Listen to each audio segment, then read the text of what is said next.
je vous remercie d'être là ce soir. Et puis je voudrais remercier tout particulièrement Caroline Margerie, que je connais déjà depuis quelques années, et qui a fait des choses tout à fait impressionnantes dans sa précédente fonction lorsqu'elle était enseignante. Donc c'est avec plaisir que j'interviens auprès de vous ce soir. Alors ça me rappelle des vieux souvenirs parce que j'ai travaillé au Maroc il y a très longtemps. Il y a 45 ans, j'étais professeur à Kamenka, dans un lycée, j'enseignais la physique pendant plusieurs années. Et donc, le Maroc est un pays que j'aime tout particulièrement. Donc, c'est avec bonheur que je suis avec vous ce soir. Donc, l'objectif de ce soir, c'est de vous donner une idée un peu globale de ce que l'on appelle les sciences cognitives de l'apprentissage, qui est un thème qui commence à se développer très fortement un peu dans tous les pays du monde, et particulièrement en France. Et tout particulièrement également par l'intermédiaire de mon organisation que je vais vous présenter très rapidement. Donc, personnellement, j'ai enseigné pendant 25 ans, ensuite j'ai été proviseur 4 fois, et le ministère français m'a confié la formation de tous les proviseurs et directeurs de France. J'avais cette fonction à l'école des cadres du ministère français. Et je suis devenu depuis 10 ans maintenant, 10-11 ans, spécialiste des sciences cognitives de l'apprentissage, qui a un rayonnement de plus en plus important, en tout cas dans notre pays. Alors, je vous signale aussi, parce que c'est un fonctionnement du cerveau, que la mauvaise nouvelle du soir, c'est que dans quelques dizaines d'heures, dans quelques jours, vous aurez quasiment tout oublié ce qu'on va dire ce soir. Donc l'idée, c'est quand même d'avoir des traces et de voir ce qu'on peut faire avec ces traces. Donc, mon équipe s'est développée depuis 10 ans. J'ai 50 collaborateurs qui sont des enseignants, des formateurs, des chercheurs, des experts, des proviseurs, des inspecteurs, etc. C'est une grande organisation et nous existons depuis 10 ans. Alors, pour vous inspirer confiance, je peux vous dire que nous nous appuyons très fortement sur le monde de la recherche. Tout ce que je vais vous dire ce soir a été vérifié par les chercheurs en neuroéducation, en psychologie cognitive du monde. Nous sommes en relation avec 2000 chercheurs du monde et vous pouvez avoir confiance dans ce que je vais vous dire. La deuxième chose, c'est que nous sommes liés, en tout cas en France, par un réseau de personnes institutionnelles. Chez nous, le ministre de l'Éducation nous connaît très bien, nous connaissons les responsables des académies, des régions, les inspecteurs, etc. Donc on a un réseau très très puissant, si vous voulez, de chefs d'établissement. Troisième chose, ce qui nous intéresse, c'est de voir comment on peut appliquer ces notions dans la classe pour des gens comme vous, des enseignants. C'est ce que l'on appelle des coniclasses, pour nous repérer, pour avoir une image, pour être connus. Mais en France, des milliers d'enseignants connaissent les coniclasses et on a des classes comme ça, un peu partout dans le monde. On est présent sur quasiment tous les continents. Enfin, surtout en France, on a 4 ou 5 000 coniclasses et des centaines d'établissements. La première chose que je voudrais vous dire, c'est que le cerveau du bébé, le cerveau de l'humain, est prévu par la nature pour apprendre. Et je vais vous donner quelques exemples avec des idées fondamentales. La première idée, c'est ce que l'on appelle la plasticité cérébrale. Qu'est-ce que la plasticité cérébrale? Eh bien, c'est le fait que le cerveau de tous les humains, mais surtout le cerveau des élèves qui apprennent, ce cerveau se modifie à chaque seconde, à chaque minute, chaque jour. Et lorsque vous enseignez à vos élèves, vous produisez des modifications du cerveau. Alors, quelles modifications? Eh bien, il faut prendre conscience que tout ce que l'on sait, tout ce que l'on sait faire, toutes nos attitudes sont supportées par nos neurones qui sont dans le cerveau. On a un nombre considérable de neurones, 90 milliards, c'est considérable. Eh bien, chaque notion, un chat, un avion, une personne, un nom, un objet, sont supportés par un groupe de neurones. Et lorsque l'on apprend, on développe tous ces petits groupes, si vous voulez, de neurones à l'intérieur du cerveau qui portent de plus en plus de ce que l'on appelle des représentations mentales.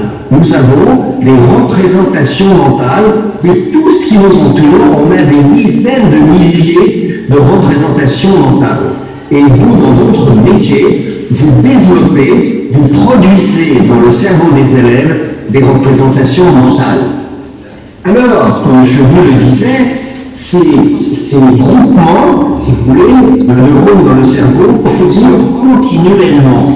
Pourquoi? Eh bien, parce qu'il y en a toujours de nouveaux, il y a de nouvelles représentations, de nouveaux concepts, de nouveaux mots qui arrivent, et tout ça s'installe à l'intérieur du cerveau, et avec aussi, évidemment, les expériences de la vie. Plus on a vécu, plus on a un cerveau qui est riche, parce que les neurones s'arrangent pour se regrouper les uns les autres, et puis lorsqu'on fait des erreurs, lorsqu'on précise les choses, eh bien on réarrange l'organisation, si vous voulez, de nos neurones du cerveau. Donc apprendre, c'est un petit peu ça. Et deux choses à retenir, c'est que plus un cerveau apprend, c'est évidemment le cas de vos élèves parce qu'on va à l'école pour booster cette affaire, et bien plus on apprend, plus les informations circulent de plus en plus vite à l'intérieur du cerveau. Il y a une accélération de la transmission des informations. En quelque sorte, plus un cerveau sait de choses, plus ça circule vite, plus il fonctionne vite. Et deuxièmement, ce qui compte, ce n'est pas le nombre des neurones, c'est la manière dont ils se lient, se relient les uns aux autres. Si vous voulez, lorsque le bébé arrive sur Terre, un neurone est relié à peu près à 1000 voisins, à 1000 autres neurones. Mais lorsque l'enfant est allé à l'école, il a appris, il a vécu, etc., ce qui est le cas pour vous, eh bien, un neurone n'est pas relié à 1000 à peu près, mais il peut être relié à 100 000 autres neurones. Et c'est ça l'apprentissage, c'est le développement de la circulation de l'information à l'intérieur du cerveau. Donc, apprendre, c'est quoi? Eh bien, apprendre, c'est multiplier les contacts entre ces cellules du cerveau, c'est accélérer la transmission de l'information,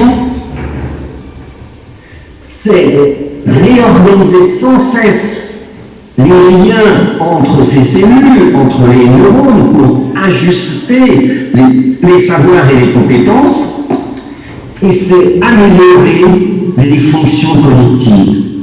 Tac! On a prononcé le mot magique de fonction cognitive et je vais vous en parler. Parce que lorsque un élève apprend à l'école, il ne fait pas simplement que d'accumuler des savoirs et des compétences, il développe ce qui nous permet de vivre, de penser et d'agir à chaque moment de la vie avec nos fonctions cognitives. Et ça, c'est fondamental à savoir pour vous qui êtes, en quelque sorte, des professionnels de la construction du cerveau de l'élève. Vous êtes ces professionnels-là. Donc, vous avez le droit, et j'ai presque envie de dire, vous avez le devoir de savoir un petit peu comment ça marche. Alors, de cela, on peut déduire d'abord que le concept d'intelligence, c'est un concept dynamique. C'est-à-dire qu'il n'y a pas des gens qui sont au départ plus intelligents que d'autres, il y a un potentiel, il y a une possibilité de devenir chaque fois de plus en plus intelligent. Donc l'erreur qu'il ne faut pas faire, c'est d'enfermer les élèves dans des catégories. Non. Le potentiel de développement de chaque individu est immensément plus important qu'on ne l'imaginait il y a seulement 10, 20 ou 30 ans. Il y a une possibilité de développement des capacités des élèves de chaque individu qui est considérable. Je vais vous donner un exemple très personnel. J'ai 5 enfants et parmi ces 5 enfants, j'ai adopté, il y a 40 ans, une jeune fille. Elle était toute jeune, et c'était une enfant qui avait été enfermée dans une pièce pendant 2 ans. Donc elle ne savait pas parler, elle ne savait à peine bouger, marcher, etc. Elle était un peu sauvage, comme on dit. Eh bien, cet enfant, par des stimulations pendant des années et des années, on lui a appris à parler, à communiquer, à apprendre des choses. Et maintenant, c'est une jeune femme qui a 48 ans, qui a une famille, qui a un métier, qui est devenue, entre guillemets, normale. Et c'est une aventure qui a bouleversé ma vie, parce que chaque fois que j'ai été enseignant ou proviseur, j'ai été convaincu qu'on peut développer considérablement le potentiel de chaque individu. Troisièmement, eh bien, c'est le message principal que j'ai à vous faire passer ce soir. Plus la pédagogie est proche du fonctionnement du cerveau, plus vous savez comment le cerveau fonctionne, plus votre manière d'enseigner s'améliore et plus le développement de chaque enfant est puissant. Pour conclure cette diapositive, on peut dire que le concept de don, vous savez, quand on dit cet enfant est doué pour les langues, est doué pour la musique, tout ça c'est en partie erroné. Non, le concept de don, il est moins important que l'on pense généralement. On peut développer chez tout individu des capacités très importantes. Et plus on connaît le fonctionnement par les sciences cognitives, plus la pédagogie est adaptée, plus on peut atteindre cet objectif. Il y a 5 axes principaux du fonctionnement du cerveau qui apprend. Ce sont les 5 axes sur lesquels mon équipe travaille avec l'aide, comme je vous le disais, des chercheurs, des expérimentateurs, etc. Ces 5 axes fondamentaux sur lesquels vous allez pouvoir réfléchir à votre pédagogie, c'est la mémoire. Qu'est-ce que la mémoire? Où est la mémoire? Comment fonctionne la mémoire, etc. On va en reparler tout à l'heure. C'est la compréhension. Nous sommes des êtres qui avons envie et qui avons besoin de connaître. Connaître nous-mêmes, connaître le monde, connaître les savoirs, etc. Mais qu'est-ce que comprendre? Donc voilà une belle question, et comment on peut aider les élèves à comprendre. Troisième axe, l'attention. On dit que l'attention, c'est le levier majeur de la qualité de la vie. C'est grâce à l'attention qu'on peut écouter et qu'on peut mémoriser et qu'on peut comprendre, comme vous le faites maintenant dans cette salle. L'attention, c'est ce qui permet de réaliser ce que nous faisons de la meilleure qualité possible. Il n'y a pas de bon apprentissage sans développement de l'attention. Mais là, c'est pareil. Où est l'attention? Où est-elle dans le cerveau? Eh bien, ça, c'est un axe sur lequel nous travaillons beaucoup. Quatrième axe, l'implication. Alors là encore, j'ai un message très fort à vous faire passer. Un cerveau n'apprend pas en écoutant ou en lisant. Ça paraît très curieux de vous dire cela. Un cerveau apprend lorsqu'il est impliqué. Et je vais vous dire pourquoi tout à l'heure. Et enfin, il y a l'axe de la métacognition. C'est un petit peu la psychologie des choses. C'est est-ce que l'élève est motivé? Est-ce qu'il a envie d'apprendre? Est-ce qu'il rencontre des obstacles pour apprendre? Quelle idée il a de lui-même? Est-ce que je suis capable d'apprendre? Mon père était paysan. Est-ce que moi je peux aller à l'école et faire des études? Je suis une fille. Est-ce que je suis capable de faire des mathématiques? Etc. Donc la métacognition, c'est tout ça. En France, on n'en parle pas encore beaucoup, mais c'est un thème qui est en train d'arriver dans le monde de l'éducation. Ah, pardon, je me suis trompé de sens, voilà. Alors, il y a une question que souvent les enseignants me posent, c'est de me dire, mais est-ce que certains élèves n'auraient pas des difficultés particulières? Tous les 10 lexiques, les 10 praxiques, les 10 orthographiques, les 10 numériques, les autistes, les hauts potentiels, etc., etc. Est-ce qu'on est tous pareils? On apprend tous de la même manière, mais on n'est pas tous pareils. Et il y a des enfants qui ont des spécificités qui peuvent nous gêner en classe, qui peuvent gêner l'enfant. Eh bien, ces spécificités, dans mon équipe, on ne s'en occupe pas parce que nous ne possédons pas cette expertise. Alors, revenons à ces fameuses fonctions cognitives. Je vais vous poser une colle. Je vous ai présenté ici un tableau avec 1, 2, 3, 4, 5, un peu plus de 5 fonctions cognitives. Est-ce que vous seriez capable de mettre des mots dans chaque case qui présentent chacune une fonction cognitive? Je vous laisse 20 ou 30 secondes.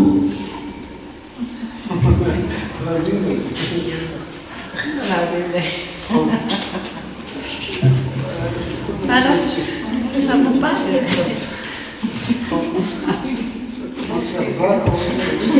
Si tu dors, tu es en train de réfléchir. Je me concentre. 30 minutes. C'est comme ça? Oui, une sorte de concentration. Pas de proposition. Bon, on n'a pas de proposition, Jean-Luc, hein, on t'écoute. Alors, je vais vous les présenter presque une à une, mais surtout les plus importantes. La première, c'est bien sûr la mémoire. Donc je vais vous parler pendant quelques minutes de la mémoire, qui est un peu une obsession de ceux qui apprennent, et qui est un peu une obsession des enseignants. Est-ce qu'il a mémorisé ces notions? Est-ce qu'il les a mémorisées longtemps? Est-ce qu'il les a oubliées? Alors pour ça, on a besoin de savoir comment fonctionne la mémoire. Question. Est-ce que vous pensez avoir une bonne, une moyenne ou une mauvaise mémoire? Une bonne mémoire. Bonne mémoire. Bon pour les chansons. Bien. Alors, si vous avez répondu, je pense avoir une bonne ou une mauvaise ou une moyenne mémoire, eh bien je suis désolé, vous avez faux, vous n'avez pas répondu comme il faut. Je vais vous expliquer. En fait, nous n'avons pas une mémoire, on a des dizaines de formes de mémoire différentes. Donc vous pouvez avoir une très bonne mémoire d'un type et une mauvaise mémoire d'un autre. Les personnes, par exemple, qui souffrent de la maladie d'Alzheimer, qui est une maladie qui atteint profondément la mémoire, on ne se souvient plus de ce que l'on a fait il y a un quart d'heure, la veille, etc. Ce sont des gens qui ont encore la mémoire d'un certain nombre d'objets, de personnes. Ils savent encore faire du vélo, ils savent encore monter un escalier, etc. Donc ils ont des mémoires procédural, etc. Bon, qu'importe les mots. Donc ça veut dire qu'on ne peut pas dire qu'on a perdu la mémoire, qu'on a une bonne mémoire, etc. C'est beaucoup plus compliqué que cela. On a un ensemble de systèmes de mémoire, mais qui dépendent de quoi? Eh bien, la première chose, c'est que ces différents systèmes retiennent plus ou moins longtemps les informations. On a des mémoires qui retiennent les informations quelques microsecondes et pas plus. On a des mémoires qui permettent de retenir les informations quelques secondes, quelques minutes et pas plus. On a des mémoires qui les retiennent pendant plusieurs mois, et puis on a des mémoires qui les retiennent pour la vie. Quand on apprend à nager, on fait fonctionner sa mémoire. Et bien une fois qu'on a appris à nager, ou à faire du vélo, ou à reconnaître les lettres dans un alphabet, qu'il soit français ou arabe, etc., en général c'est pour la vie. Donc on distingue les types de mémoire en fonction non seulement de la durée pendant laquelle on va garder ça, mais en plus en fonction des signaux. C'est-à-dire qu'on a des mémoires déclarables. Si je vous dis Marrakech, vous êtes capable de décrire, d'expliquer, de donner quelques qualités, quelques caractéristiques de la ville de Marrakech. Les souvenirs, c'est une forme de mémoire. Ah, la semaine dernière, j'ai fait ceci avec telle personne, dans tel cadre, avec telles émotions, etc. C'est une forme de mémoire. Mais il y a aussi la mémoire des automatismes. J'ai l'automatisme de marcher, j'ai l'automatisme d'utiliser le clavier de mon téléphone, j'ai l'automatisme pour apprendre à lire, j'ai l'automatisme pour compter, j'ai l'automatisme, etc., etc. Et puis il y a aussi les signaux visuels, mais on a aussi les signaux phonologiques ou les signaux sensibles. Donc tout ça, ça correspond à des formes de mémoire qui sont réparties dans le cerveau. Et une des subtilités de l'enseignant, c'est de dire, cette notion-là, c'est quel type de mémoire et comment je vais faire pour l'intégrer dans le cerveau de l'élève. Donc chaque mémoire possède son propre fonctionnement. Alors on n'aura pas le temps d'en parler aujourd'hui, ça va aller très très vite, mais c'est quelque chose sur lequel on aurait peut-être besoin de revenir. Alors, il y a 5 ou 6 règles universelles de la mémoire. Je vais vous les citer simplement. La première, c'est que la première fois que vous recevez une information, ça crée dans le cerveau une petite trace, mais juste une petite trace, consolidée, autrement on l'oublie très vite. Mais la consolider quand et combien de fois? Il faut revoir une notion combien de fois pour qu'elle reste pendant des mois ou peut-être des années dans la tête. La réponse est la suivante. Alors, ne vous effrayez pas par ce schéma, je vais vous le décrire rapidement. Regardez le trait continu. Celui qui descend rapidement. Alors, à gauche, on voit que lorsqu'on a appris 100% d'un certain nombre de notions, à un instant donné, je pense les avoir mémorisées. 100%. Et bien, au bout de 10 minutes, d'un jour, d'une semaine, d'un mois, de 6 mois, suivez la courbe continue et vous vous apercevez, par exemple, qu'au bout d'un jour, il n'en reste même pas la moitié, au bout d'un jour, au bout de 6 mois, il n'en reste même pas 10%. Donc, l'oubli, c'est affreux. L'oubli, c'est phénoménal, mais l'oubli, c'est humain. Tous les cerveaux oublient. Maintenant, regardez la courbe verte qui est au-dessus. Si les 100% des notions qui ont tendance à décliner, si on les réactive une fois, alors on remonte pratiquement à 100%. Et on va les garder pendant un certain temps, un peu court, mais quand même un certain temps.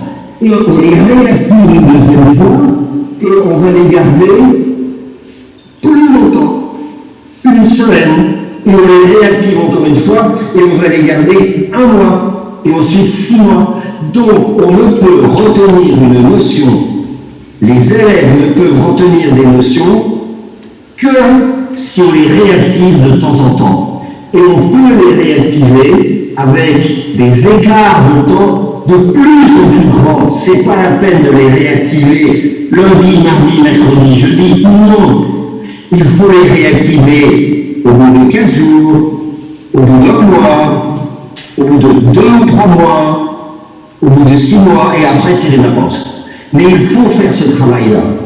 Jean-Luc, excuse-moi, tu me permets de faire une toute petite remarque pour les profs? Absolument, Caroline, vas-y. Du coup, vous voyez la courbe, ça veut dire quoi? Ça veut dire que nous, dans nos programmes, on a un problème parce que, par exemple, la leçon de grammaire, c'est prévu que je la fasse, par exemple, le lundi, et le lundi qui suit, je fais des exercices. Et on revient jamais dessus. Alors que quand on voit comment fonctionne le cerveau, on s'aperçoit qu'il faut répéter. Donc souvent, on s'énerve. Par exemple, j'ai fait la poésie dans la classe, il n'a pas appris, je suis très énervée et on met de mauvaises notes, mais en fait, les programmes ne nous proposent pas vraiment des méthodes qui sont adaptées tout simplement au fonctionnement physique, physiologique du cerveau. Merci beaucoup, Jean-Luc. Je t'en prie, c'est super ce que tu as dit. Alors, dans notre équipe, nous fabriquons des supports de mémorisation pour les enseignants. Alors, je ne vais pas vous les décrire là, mais c'est des petits outils qui permettent aux élèves de réapprendre correctement, etc.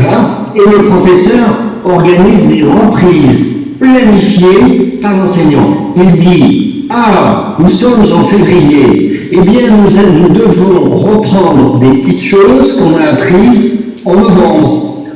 Nous sommes en mai, eh bien nous devons reprendre des choses qu'on a apprises en janvier, etc. Donc il y a toute une planification des reprises, c'est pas compliqué, mais nous on propose des techniques de planification qui sont très efficaces. Et ça, on peut le faire en classe ou on peut le faire à la maison. Généralement, les enseignants qui ont des élèves jeunes, c'est-à-dire dans le premier degré, je ne me rappelle plus, mais je crois qu'on démarre si je me rappelle bien, à la première, puis deuxième, troisième, quatrième, et la septième, c'est au niveau du baccalauréat, me semble-t-il. Enfin, je ne sais plus. Oui, et bien, pour les enfants jeunes qui ont par exemple 7, 8, 10 ans, alors on pourra peut-être le faire en classe. Parce que souvent à la maison, ils ne le font pas. D'ailleurs, ils ne savent pas comment il faut faire. Voilà. Mais pour des élèves plus âgés, de collège ou de lycée, il y a d'autres techniques qui permettent de le faire à la maison.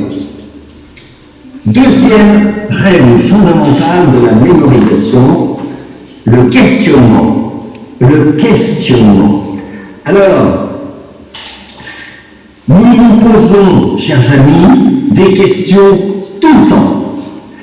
Lorsque je vous parle maintenant, vous ne cessez de vous poser des questions. Qu'est-ce qu'il dit? Qu'est-ce qu'il veut dire? Mais que signifie ce mot?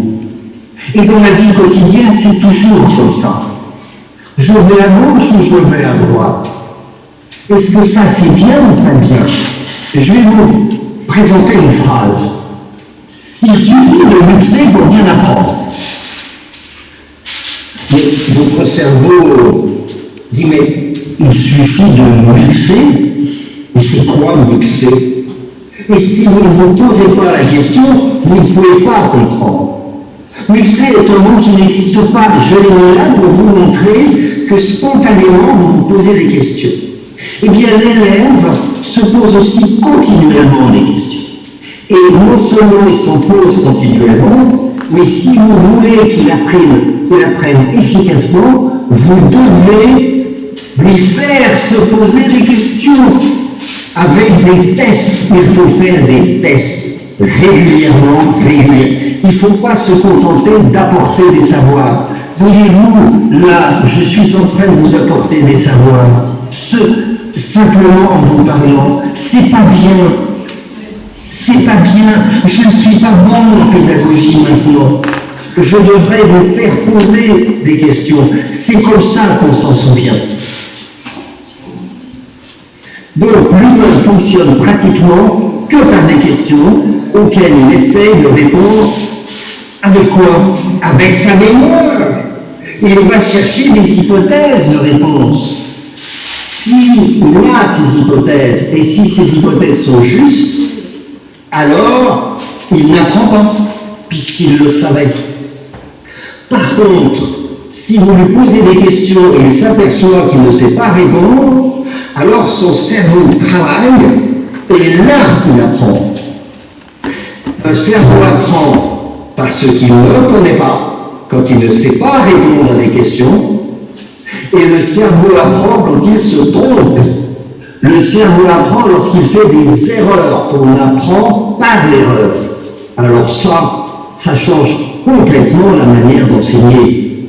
Donc il faut multiplier les tests. Il y a au moins 4 ou 5 modalités de tests pour comprendre, pour se souvenir, pour savoir ce qu'on sait, etc., etc.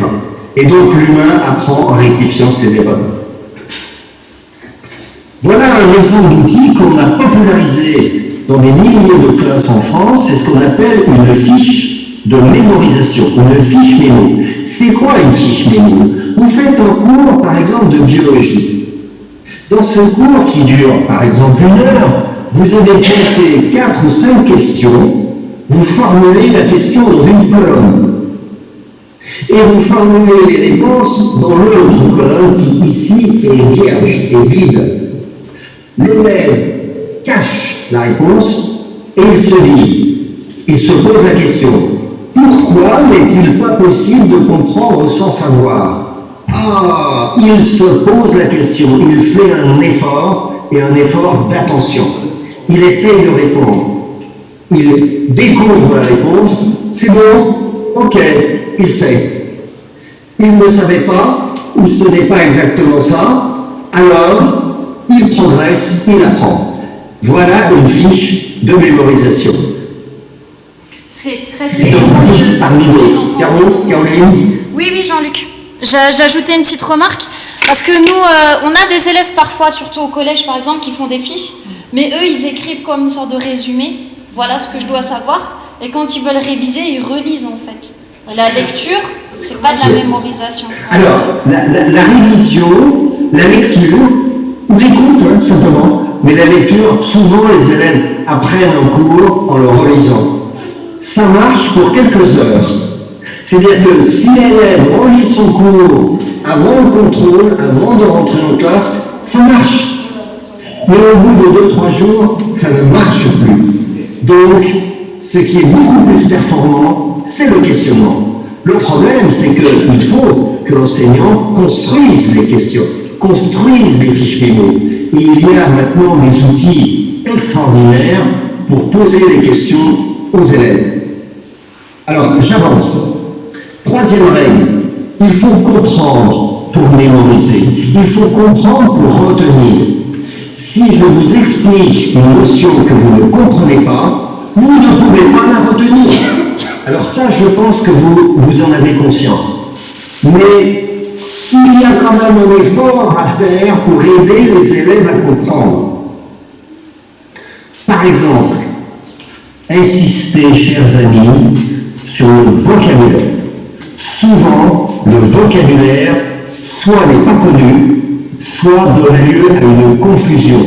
Passez du temps sur l'acquisition d'un vocabulaire précis, quel que soit le niveau, que ce soit pour les petits ou pour les élèves de 12 ans ou pour les élèves de 17 ans. Le vocabulaire, c'est fondamental et on n'y passe pas assez de temps. Deuxièmement, faites expliciter par les élèves. Si vous dites à l'élève, tu as compris? L'élève va vous dire, oui madame, j'ai compris. Ah bon? Eh bien, explique-moi. Et lorsqu'il est obligé d'expliquer, il s'aperçoit qu'en fait, il n'a pas vraiment compris. Faites expliciter les choses. Faites sortir les notions avec des mots. Voilà. Troisièmement, il y a une technique, on ne va pas y revenir maintenant, qui est la carte d'organisation, la carte mentale. Et ça, c'est vraiment bien, une fois que vous avez fait un chapitre. Quel que soit le niveau de l'élève, vous faites organiser les notions par l'élève et vous voyez s'il a bien compris l'ensemble des petites connaissances autour d'une notion donnée. Alors ça c'est vraiment intéressant. Alors, je vous parle maintenant de l'oubli.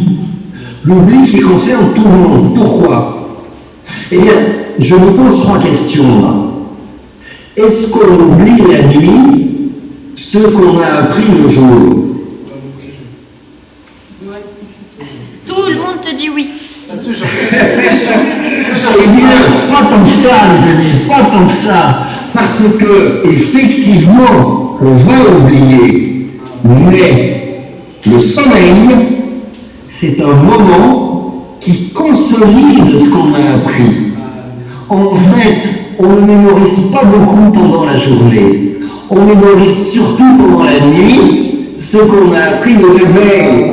Pourquoi? Eh bien parce que pendant la nuit, le cerveau refait un très grand nombre de fois et très vite ce qu'on a fait dans la journée. Et ça produit les reprises. Ça consolide ce qu'on a appris. Alors, c'est vrai qu'en même temps, il y a du temps qui passe, il y a des heures qui passent. Donc pendant ce temps-là, on a tendance à oublier. Mais quand même, le sommeil, il est là pour consolider ce qu'on a appris. Il faut que les enfants dorment suffisamment. Nous, on a besoin de dormir pour consolider ce qu'on a appris. Pas la semaine dernière, mais la veille. Ensuite, autre question. Tout souvenir se déforme au cours du temps. Exemple, vous avez vécu une situation, un joli souvenir de famille, etc. Vous vous remémorez, vous vous rappelez ce souvenir 2-3 ans après. Est-ce que ce souvenir, c'est vraiment ce que vous avez vécu? Vos souvenirs, est-ce qu'ils restent exacts? Évidemment, tous les souvenirs se déforment. Un peu, beaucoup, etc. Eh bien ça, la déformation de ce qu'on a dans nos mémoires, c'est une forme de l'oubli. L'oubli, c'est pas simplement je retiens ou je ne retiens pas. L'oubli, c'est la déformation de ce que l'on sait. Troisièmement, eh bien, combattre l'oubli chez l'élève, c'est une question relative du rôle du professeur. Réponse oui. C'est le professeur qui va donner la stratégie pour minimiser l'oubli. Donc l'oubli, il faut s'y attaquer, c'est une stratégie de prof. Alors, l'oubli, c'est naturel. On a des molécules qui sont chargées d'oublier. Parce que si on n'oublie pas, on devient fou. On reçoit des milliers d'informations dans la journée. On ne peut pas vivre avec ça, c'est pas possible. C'est ce qu'on appelle l'hypermnésie. On ne peut pas retenir.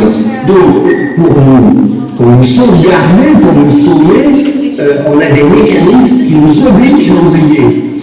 Mais alors, pour le professeur, c'est terrible. Parce que le professeur, lui, il est chargé de faire retenir. Donc, qu'est-ce qu'il va faire? Il va choisir les notions qu'il faut retenir. Et ces notions-là, il va les consolider avec une stratégie de consolidation. Il va les prendre, il va les sélectionner et il va appliquer une stratégie de consolidation.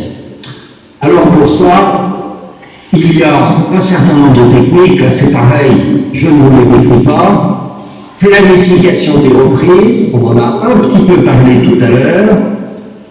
Les élèves, en général, ne savent pas comment mémoriser. En général, ils ne savent pas qu'il faut s'interroger pour retenir, etc. Donc il faut leur apprendre tout ça. Et puis finalement, oublier, c'est nous inciter à réapprendre, et quand on réapprend, on consolide. Donc, c'est un peu reculer pour mieux sauter. Oublier, c'est permettre de réapprendre de façon beaucoup plus solide. Sachez par ailleurs, et on l'a vu tout à l'heure dans la courbe, qu'on oublie surtout peu après avoir appris. L'oubli, c'est pas dans 3 semaines ou dans 2 ans. L'oubli, c'est dans quelques jours. C'est surtout proche de l'apprentissage que l'oubli agit. Quatrième règle, l'attention. Je vous l'ai dit, l'attention, c'est le levier majeur de la mémorisation. Un élève qui n'est pas capable de gérer son attention, celui-là mémorisera mal. Donc il faut apprendre les élèves à entraîner leur attention. Alors l'attention, on fait une petite parenthèse sur l'attention. L'attention, c'est donc la deuxième grande fonction cognitive majeure pour la vie.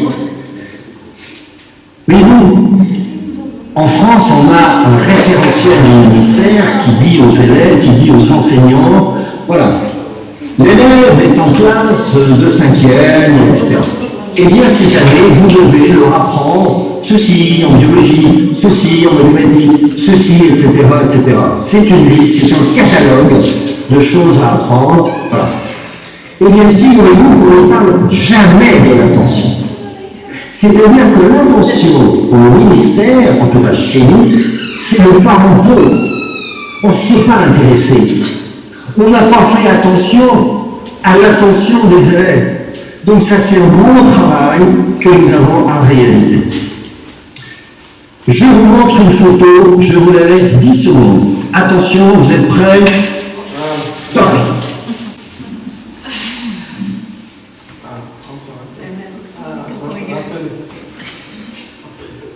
Toc. Combien y avait-il de bateaux à l'horizon? La rambarde de chaque côté, ou la rambarde, est-ce qu'elle était en un seul ou en plusieurs morceaux? Des morceaux. Où était assis le petit personnage? Je sais pas. Est-ce qu'il y avait de l'herbe de chaque côté du ponton? Le côté droit. Alors, là c'est tout de suite après la photo. Mais finalement, on s'aperçoit que l'humain n'est pas très doué pour l'attention. Pourquoi? Eh bien parce que nous avons tous des limites de nos capacités d'attention. Je ne vais pas vous les décrire, mais il y en a beaucoup. Deuxièmement, quand on regarde un point précis, on ne peut pas regarder ailleurs. On ne peut pas regarder l'ensemble. C'est global ou local. Par ailleurs, on peut être constamment distrait. Et oui, c'est l'élève qui est distrait par son voisin, c'est l'élève qui est distrait par un bruit, c'est l'élève qui est distrait par quelqu'un qui passe dans le couloir. On a des systèmes de distraction qui empêchent l'attention de fonctionner. Et puis, il y a ce phénomène qu'on appelle l'habituation. C'est-à-dire que si je vous parle une demi-heure, vous allez mobiliser probablement votre attention. Si je vous parle pendant 3 heures, bien sûr vous serez un peu fatigué. Mais il y a autre chose, c'est-à-dire que le cerveau s'habitue un peu à la personne qui parle, au ton de sa voix, etc. Et les capacités de l'attention diminuent progressivement. Et ça, tous les élèves le vivent. Et puis, on est victime aussi de nos automatismes. À force de faire les choses automatiquement, on finit par ne plus faire attention. Lorsque vous conduisez en voiture, vous avez l'habitude de conduire. Eh bien, si vous conduisez avec trop d'automatisme, paf, vous ne faites pas attention à l'animal qui traverse la route, vous avez oublié de tourner à droite, etc., etc. Donc, à force d'être dans les automatismes, c'est précieux les automatismes, il faut en avoir. Mais il ne faut pas se laisser piéger. Donc, vous voyez que l'attention, ça mérite de s'entraîner. Alors, quelques mots sur l'attention. On est constamment attentif, mais pas toujours à ce qu'on veut. Il y a des niveaux d'intensité attentionnelle. Par exemple, vous dites aux élèves, je vais vous dire quelque chose d'important que vous allez devoir retenir. Donc, vous faites monter le niveau de l'attention. Il y a en gros 4 niveaux d'attention. Pas attentif du tout, un peu attentif, un peu plus, et puis le top de l'attention. eh bien vous allez faire varier ce niveau d'attention au cours de la séance. Alors ça, cette gestion du niveau de l'attention, c'est vraiment l'enseignant. L'attention, c'est la conscience. On fait attention quand on est conscient. Par ailleurs, on ne peut pas faire attention à plus de 2 choses en même temps. L'élève ne peut pas faire attention à la fois à son téléphone portable et au devoir de mathématiques. C'est pas possible. C'est pas prévu. On peut réaliser 2 choses, mais si la deuxième est automatique, on peut parler à son voisin en marchant. C'est possible, parce qu'il y a une activité qui est automatique, etc. Et alors, pourquoi je vous en parle à vous les enseignants? Eh bien parce que si on ne développe pas l'attention à l'école, jusqu'à 22-23 ans, après, pour le reste de la vie, c'est mortel. C'est terrible. C'est surtout pendant l'enfance qu'on entraîne l'attention. Allez, on passe à la fonction cognitive suivante, qui s'appelle l'inhibition. Qu'est-ce que l'inhibition? Quand vous pensez, quand vous agissez dans le quotidien, soit vous êtes conscient, c'est-à-dire que votre pensée est rationnelle. Vous pouvez mettre des mots sur ce que vous faites. C'est une réflexion profonde, qui est lente et qui est donc consciente. Voilà, je traverse la route, je fais vraiment attention, c'est une pensée rationnelle. Et puis, vous avez des pensées automatiques, des gestes automatiques. Par exemple, quand vous écrivez, vous pensez à ce que vous écrivez, c'est rationnel. Mais en bougeant votre stylo sur le papier, c'est automatique. Donc on est sans cesse en train de mêler du rationnel et de l'automatique. L'automatique, c'est rapide, ça ne coûte pas grand-chose, et ça marche quasiment à tous les coups. Alors, l'inhibition, c'est quoi? Eh bien, c'est ce qui est entre les deux. C'est-à-dire l'inhibition, c'est ce qui vous permet de contrôler votre pensée. Ne pas vous laisser piéger par des automatismes. Je vais tous les jours chez moi par ce trajet. Et puis, aujourd'hui, je dois faire un détour pour aller voir ou pour faire ceci, cela. Eh bien, si c'est trop automatique, vous vous retrouvez devant chez vous et vous dites « Mince, j'ai oublié de faire le détour, je me suis laissé piéger. » Si, par exemple, vous demandez aux élèves, vous savez qu'après un pluriel, on met, en français, on met un S. Quand il y a pluriel, on met un S. Alors vous dites aux élèves, vous pouvez faire le test si vous voulez, vous dites aux élèves, écrivez « je les place ». Il y a beaucoup d'élèves de 8 ans qui mettent un S à place. Pourquoi? Parce que les places, place c'est un mot, donc je mets un S. Eh bien non, puisque la place c'est un verbe. Donc il y a un réflexe qu'il faut inhiber. Il faut faire attention. Donc l'inhibition, c'est le contrôle de la pensée. C'est ce qui permet de conduire un raisonnement en mathématiques, en France, en lettres, etc., etc. C'est une capacité de gestion de la pensée extrêmement importante. Autre exemple de fonction cognitive, la mémoire de travail. La mémoire de travail, c'est l'atelier du cerveau. Elle est là, derrière le front. C'est elle qui permet de comprendre, de relier les choses, de lier avec ce qu'on sait déjà, de construire un raisonnement, de construire la pensée. C'est l'atelier exécutif du cerveau, la mémoire de travail. C'est génial la mémoire de travail, mais il y a 2 limites. La mémoire de travail ne peut pas gérer plus d'un certain nombre d'informations en même temps. Pour tous les humains de la Terre, si par exemple exemple, vous demandez à un élève de 10 ans de lire un texte de 30 lignes et vous lui posez la question, alors, quelles sont les idées principales du texte? Eh bien, s'il y a 30 lignes, l'élève de 10 ans ne peut pas, parce qu'il y a trop. Donc, au-delà, ça déborde, c'est ce qu'on appelle la surcharge cognitive. Si vous donnez à un élève de 13 ou 14 ans un problème de mathématiques avec beaucoup de choses à assimiler, il ne peut pas, enfin la moyenne. Il y a des élèves qui le peuvent, mais la majorité ne peuvent pas. Donc il faut toujours, l'enseignant doit toujours veiller à travailler dans la limite quantitative de la mémoire de travail, ce qui est complexe et difficile à traiter.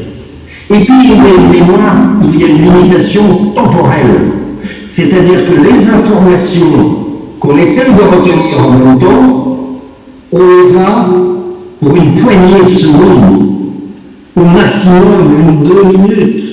Et après, pouf, oh, j'ai oublié ce que je devais acheter au supermarché ou au magasin, etc. La mémoire de travail est fulgurante, mais elle oublie très vite. Alors ça, c'est un paramètre que les enseignants doivent vraiment connaître, parce qu'il faut bien prendre conscience que l'élève va oublier assez rapidement ce que le professeur va lui dire. Alors ensuite, il y a comme fonction cognitive la flexibilité. La flexibilité, c'est la capacité pour le cerveau de prendre en compte ce qui n'est pas habituel. On peut passer d'une idée A à une idée B. Ce que je croyais, je le mets en doute. Je fais d'abord une action, une pensée, et puis je passe à une autre. C'est une souplesse de l'esprit, la flexibilité. Et ça s'apprend. Et puis, ensuite, il y a les fonctions de haut niveau, la planification des choses, le raisonnement, résoudre un problème, etc. Et la définition classique de l'intelligence, c'est le plus haut niveau, c'est-à-dire c'est la résolution de problème. Un élève est qualifié d'intelligent, mais j'aime pas ce mot, il est en train de changer de sens. Mais en général, c'est la capacité de résoudre un problème théorique ou pratique. Alors, remarque, l'enseignant qui connaît mieux le fonctionnement du cerveau performe. Il est performant dans son métier.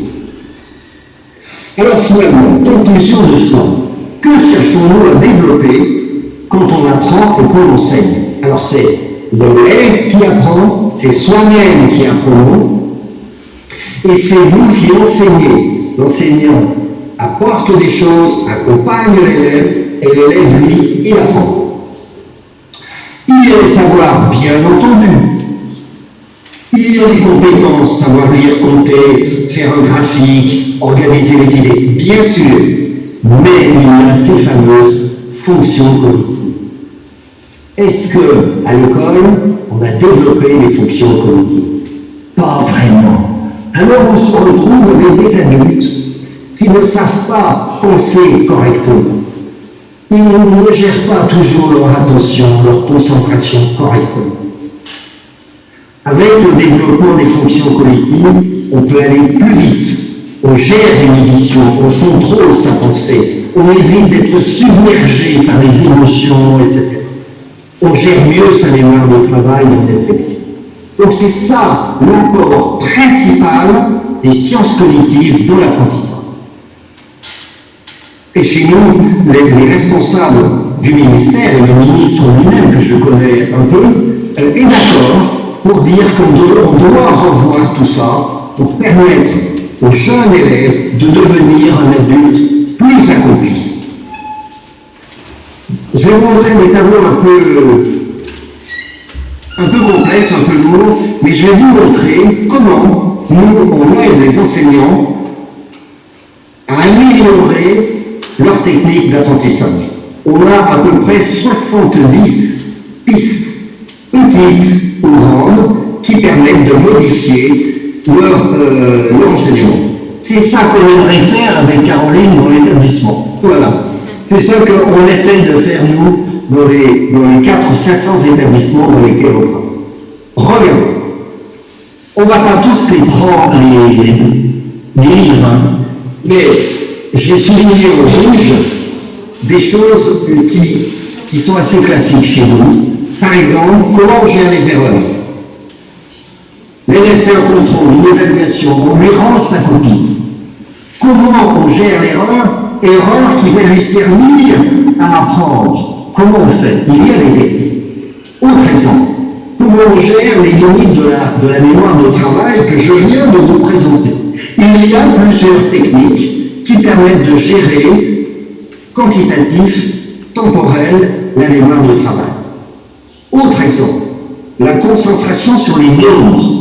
Il y a des techniques en mathématiques qui permettent de développer la mémoire de travail par l'usage des nombres. C'est ce qu'on appelle chez nous les outils Matador. Matador, et ça, je conseille à Caroline d'en acheter quelques jeux pour les enseignants, pour voir comment ça marche.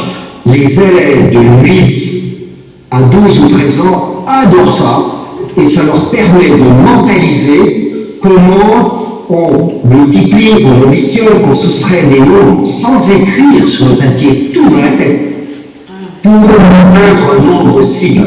Voilà. Je ne vous le décris pas, mais ce sont des outils qui sont super. Comment on gère la complexité? Comment on gère la mémorisation en classe? Comment on planifie les reprises, les fiches mémo, les tests? Hop, deuxième slide, deuxième diapo. Toutes les techniques numériques, alors tous les établissements ne sont pas équipés, mais il y a certaines techniques qui sont vraiment efficaces. Le vocabulaire, je vous en ai parlé tout à l'heure, les problèmes résolus. Figurez-vous qu'on apprend mieux à résoudre un problème de maths ou un problème de sciences, etc., quand on étudie un problème similaire et qu'on explique comment ce problème on le résout. C'est ce qu'on appelle la technique des problèmes résolus qui est universellement reconnue par les scientifiques.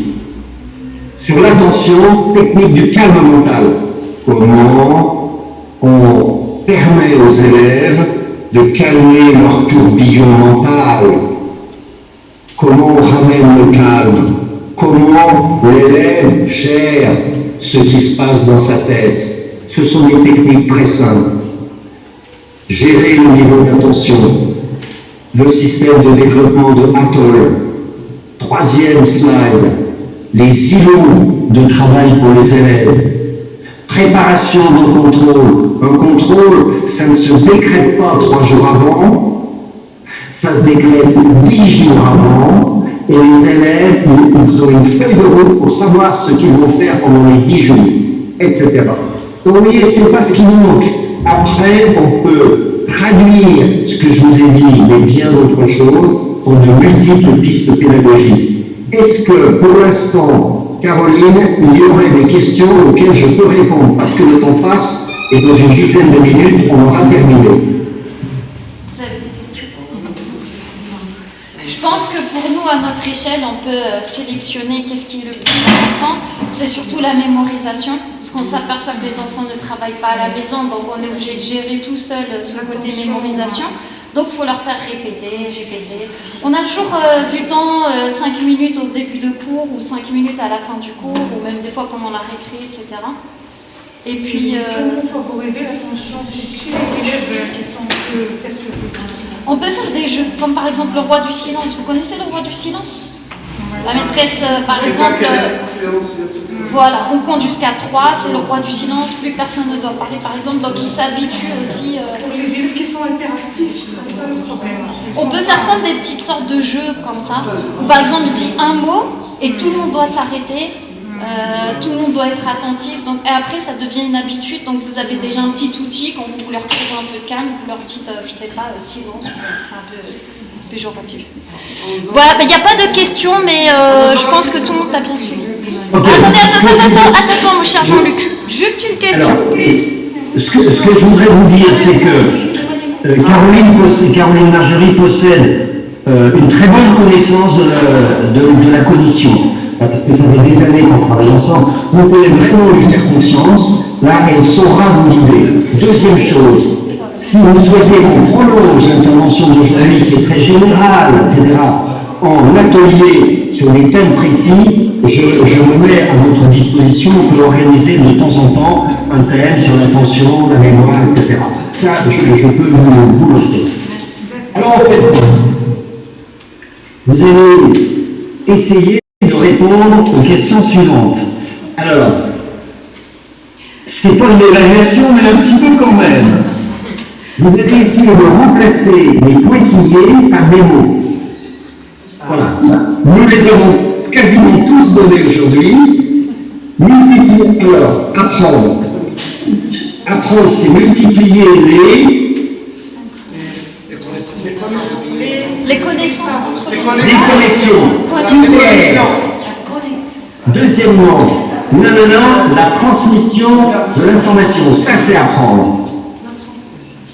La transmission de l'information.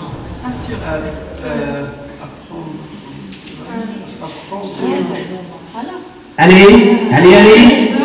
La transmission de l'information. Pas sur le neurone. Accélérer. Accélérer la transmission. Lorsqu'un élève s'entraîne, plus il apprend, il accélère la vitesse de transmission d'information peut être multipliée par 10 lorsque l'élève s'est suffisamment entraîné. Troisièmement, réorganiser sans cesse les facteurs pour ajuster les savoirs. Connaissance. Les savoirs ou les connaissances. Et quoi? Les connaissances. Les réseaux de neurones. Les réseaux de neurones. Quatrièmement, apprendre, c'est améliorer nos fonctions cognitives.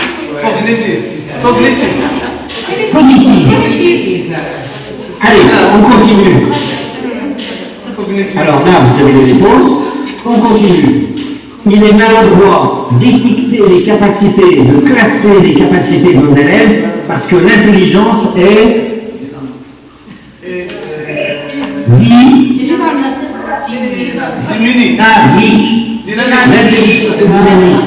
l'intelligence est souple, l'intelligence peut se développer, l'intelligence est dynamique. Troisièmement, elle ne peut pas retenir plus d'un petit nombre d'informations en même temps qui disparaissent très vite avec le temps. Qui est-elle?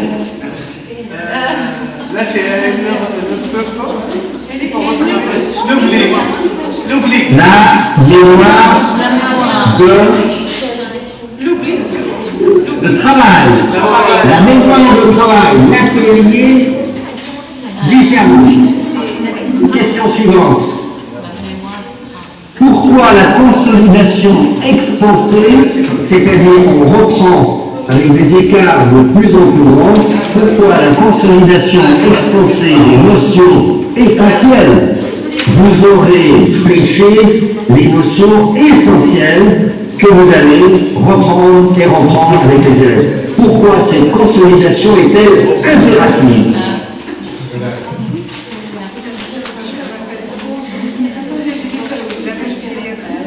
Bon, c'est un petit peu flou. Alors, voilà la réponse. Parce que l'oubli est très fort assez rapidement après l'apprentissage. Deuxièmement, parce que plus on reprend, plus la rétention, le fait de retenir, est solide. Et ce n'est pas la peine de reprendre régulièrement. Ça, c'est la sagesse. C'est l'expertise de l'enseignant. Question suivante. Pourquoi la simple lecture... Oh mince, je me suis trompé de mot. Pourquoi la simple lecture ou la simple écoute ne sont pas des moyens efficaces de mémoriser?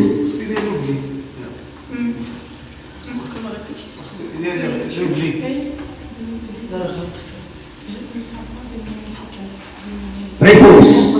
Parce que le cerveau est conçu pour apprendre en se questionnant. Repartez chez vous ce soir avec cette idée-là. Le cerveau apprend en se questionnant.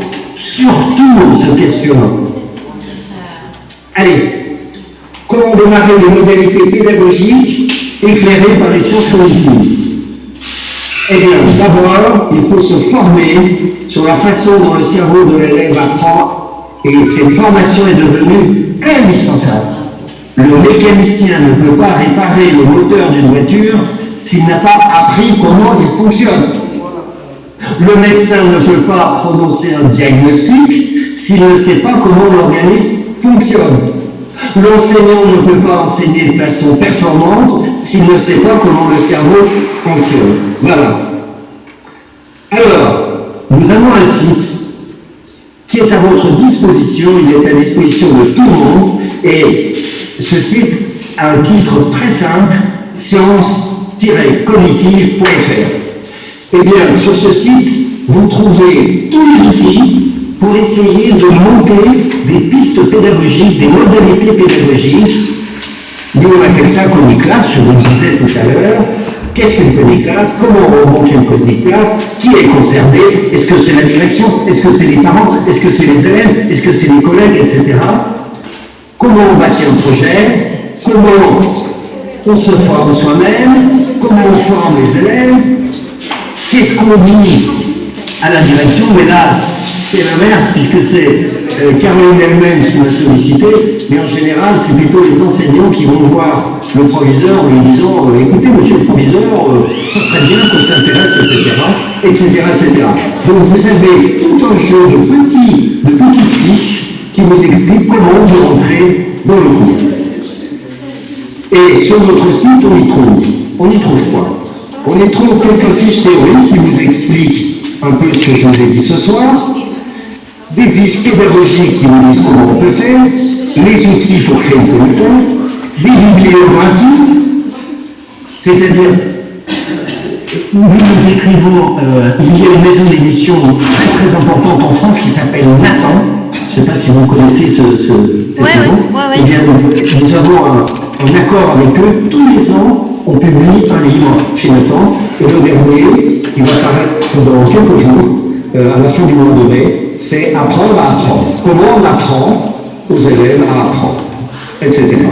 Donc sur notre site science-cognitive.fr, vous trouvez des choses, beaucoup de documents.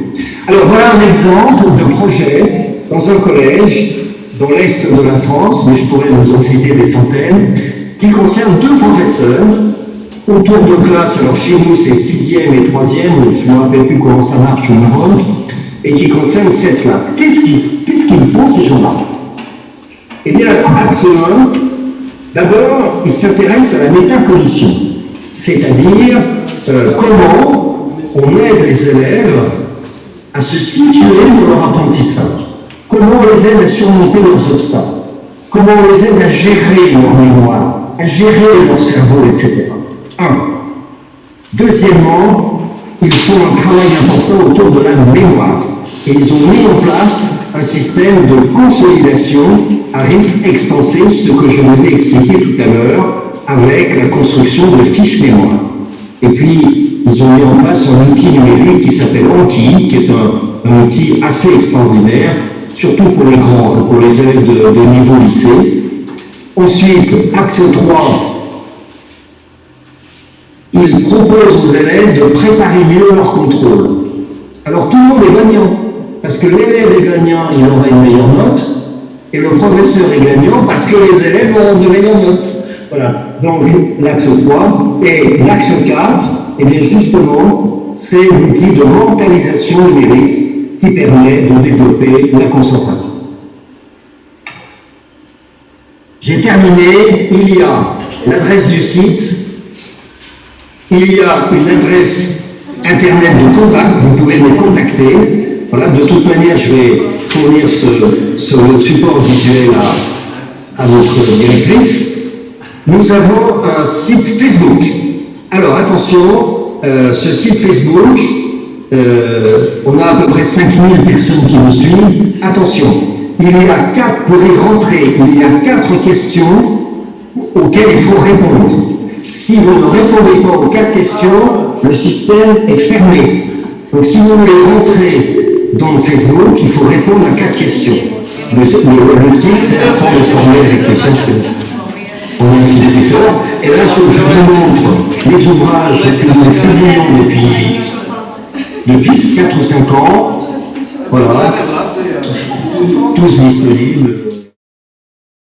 Super gentil à toi de nous avoir accordé. Merci beaucoup, c'est très sympathique.